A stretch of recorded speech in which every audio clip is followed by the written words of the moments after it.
नमस्कार दोस्तों, आज की इस वीडियो में हम पढ़ेंगे बाल मनोविज्ञान के 30 प्रश्न जो कि यूपी टेट में पूछे जाते हैं। आने वाले यूपी टेट में पूछे जाने की पूरी संभावना है।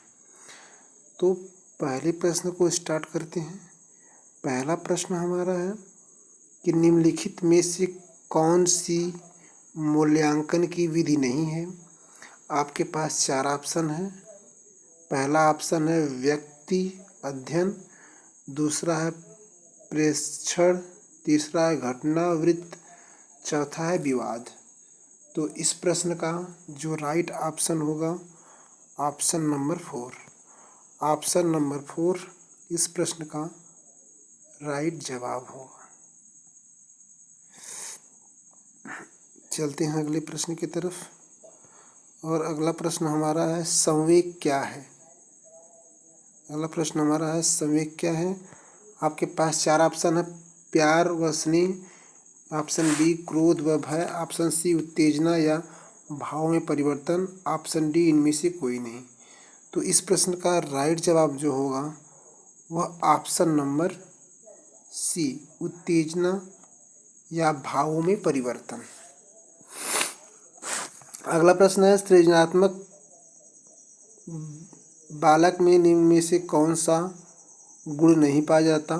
पहला है खोजपूर्ण प्रवृत्ति, दूसरा अच्छी अंतर्दृष्टि, तीसरा है क्रियाशीलता, चौथा है सीमित रुचियाँ। तो इस प्रश्न का जो राइट जवाब होगा option number D. Option number D सीमित रुचियाँ इस प्रश्न का सही जवाब हो जाएगा। चलते हैं अगले प्रश्न की तरफ। अगला प्रश्न हमारा है यदि कोई छात्र असामाजिक व्यवहार का प्रदर्शन कर रहा है तो शिक्षक को क्या करना चाहिए। ऑप्शन 1 छात्र को शारीरिक दंड देना चाहिए। ऑप्शन बी उसके व्यवहार का कारण जानना चाहिए। ऑप्शन सी उसे उपदेश देना चाहिए। ऑप्शन डी उसे कक्षा से बाहर कर देना चाहिए। तो इस प्रश्न का जो राइट जवाब होगा उसके व्यवहार का कारण जानना चाहिए। प्रयास और त्रुटि में सबसे महत्वपूर्ण क्या है। ऑप्शन आपका है अभ्यास, ऑप्शन बी प्रेरणा, ऑप्शन सी लक्ष्य और ऑप्शन डी है वाद विवाद। तो इस प्रश्न का सही जवाब होगा ऑप्शन ए अभ्यास। चलते हैं नेक्स्ट प्रश्न पे। और नेक्स्ट प्रश्न हमारा है भाषा शिक्षण की प्रथम पाठशाला क्या है। भाषा शिक्षण की प्रथम कक्षा किसे माना जाता है। तो पहला ऑप्शन है पूर्व प्राथमिक शिक्षा को, दूसरा ऑप्शन है प्ले विद्यालय को, तीसरा ऑप्शन है घर को, चौथा ऑप्शन है ये सभी। तो इस प्रश्न का जो राइट आंसर हो जाएगा ऑप्शन नंबर सी घर को। अगला प्रश्न हमारा है संग्रह की प्रवृत्ति पाई जाती है।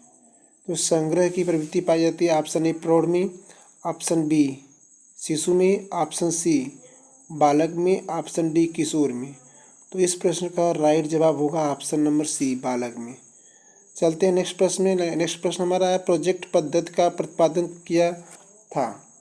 Option A Kilpatrick, option B Thorndike, option D C Froebel, option D Spearman.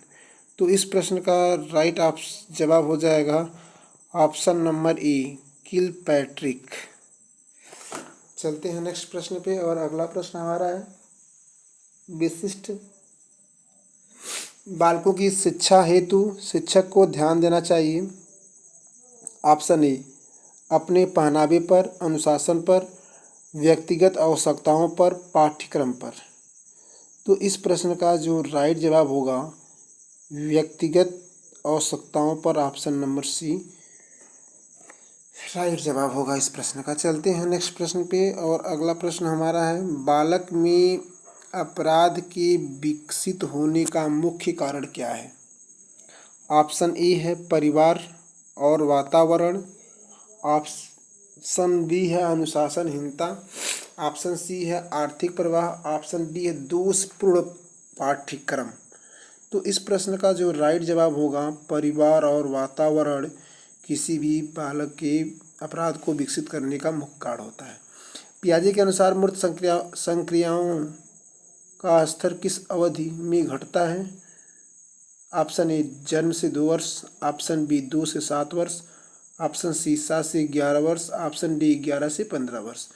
तो इस प्रश्न का जो हमारा राइट जवाब हो जाएगा वो ऑप्शन सी राइट जवाब हो जाएगा, 7 से 11 वर्ष।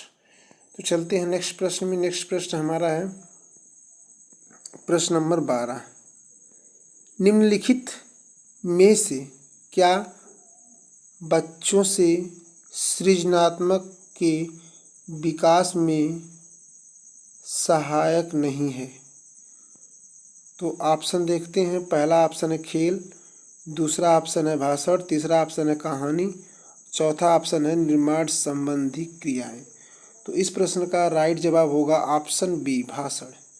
नेक्स्ट प्रश्न चलते हैं, गृष्टाल का अर्थ क्या है? आकार, नंबर बी विचार, ऑप्शन सी समाधान, ऑप्शन डी पूर्ण संरचना।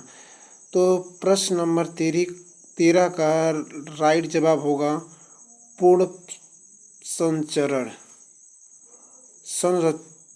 संरचना। प्रश्न नंबर 14 है, निम्नलिखित में से कौन सी संस्था सामाजिक परंपराओं के हस्तांतरण में सबसे अधिक योगदान करती है? ऑप्शन ए परिवार, ऑप्शन बी विद्यालय, ऑप्शन सी पड़ोस और ऑप्शन डी इनमें से कोई नहीं। तो इस प्रश्न का जो राइट जवाब होगा ऑप्शन बी विद्यालय। चलते हैं अगले प्रश्न में। अगला प्रश्न है, सीखने की प्रक्रिया का प्रथम सोपान कौन है? तो सीखने की प्रक्रिया का प्रथम सोपान है पाठ्यपुस्तक पठन, रुचि, अनुभव और जिज्ञासा। तो इस प्रश्न का राइट जवाब होगा ऑप्शन नंबर डी जिज्ञासा। तो अगला प्रश्न देखते हैं कि खेल के माध्यम से बालक अपने भावी जीवन की तैयारी करता है, ये मत किसका है? तो ये मत आपका हो जाएगा ऑप्शन कोलसर्निक, थॉर्नडाइक, ऑप्शन डी वाटसन और ऑप्शन सी कार्ल ग्रुस। तो इस प्रश्न नंबर 16 का जो राइट जवाब होगा थॉर्नडाइक। चलते हैं अगले प्रश्न पे। और प्रश्न नंबर 17 हमारा है, किसी भी बालक के मानसिक रूप से अस्वस्थ होने का क्या कारण है? परिवार, वातावरण, ऑप्शन बी पर्यावरण का वातावरण, कक्षा का वातावरण, ऑप्शन सी पास पड़ोस का वातावरण, ऑप्शन डी उपरोक्त सभी।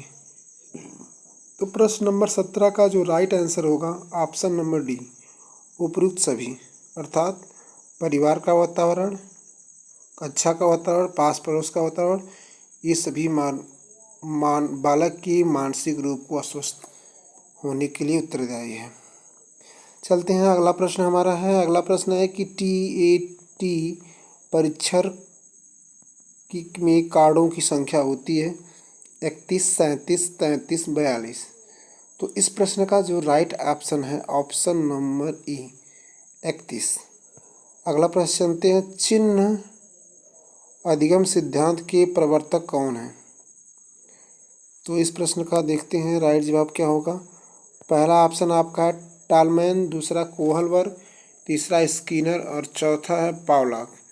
तो इस प्रश्न का जो राइट जवाब होगा option number A Tolman. Option number A अर्थात टालमैन। मनोविज्ञान के अनुसार बाल विकास की कौन सी अवस्था सबसे जटिल व कठिन होती है? तो इस प्रश्न का राइट जवाब होगा, पहला ऑप्शन है किशोरावस्था, दूसरा है बाल्यावस्था, तीसरा है शैशवावस्था। तो इस प्रश्न का जो राइट जवाब होगा ऑप्शन नंबर बी किशोरावस्था। किशोरावस्था को जटिल व कठिन कहा जाता है। मनोवैज्ञानिक थॉर्नडाइक ने व्यक्ति को किस आधार पर बांटा है? चिंतन व कल्पना शक्ति के आधार पर, प्रभुतापूर्ण व अधीनस्थपूर्ण के आधार पर, स्वतंत्रता व निर्भरता के आधार पर, इनमें से कोई नहीं। तो प्रश्न नंबर 21 का जो राइट आंसर होगा ऑप्शन नंबर ए, चिंतन व कल्पना शक्ति के आधार पर। चलते हैं जो आपका अगला प्रश्न, प्रश्न नंबर 22। प्रश्न नंबर 22 हमारा है कि शिक्षण को उन्नत बनाने का साधन क्या है? तो शिक्षण ऑप्शन नंबर है श्यामपट्ट, ऑप्शन बी है पाठ्यपुस्तक, ऑप्शन सी है मानचित्र और ऑप्शन डी है इनमें से कोई नहीं। तो इस प्रश्न का जो राइट जवाब होगा ऑप्शन डी, इनमें से सभी, अर्थात श्यामपट्ट, मानचित्र और पाठ्यपुस्तक ये शिक्षण को उन्नत बनाने का माध्यम है। चलते हैं अगला प्रश्न, अगले प्रश्न के ऊपर। और अगला प्रश्न हमारा है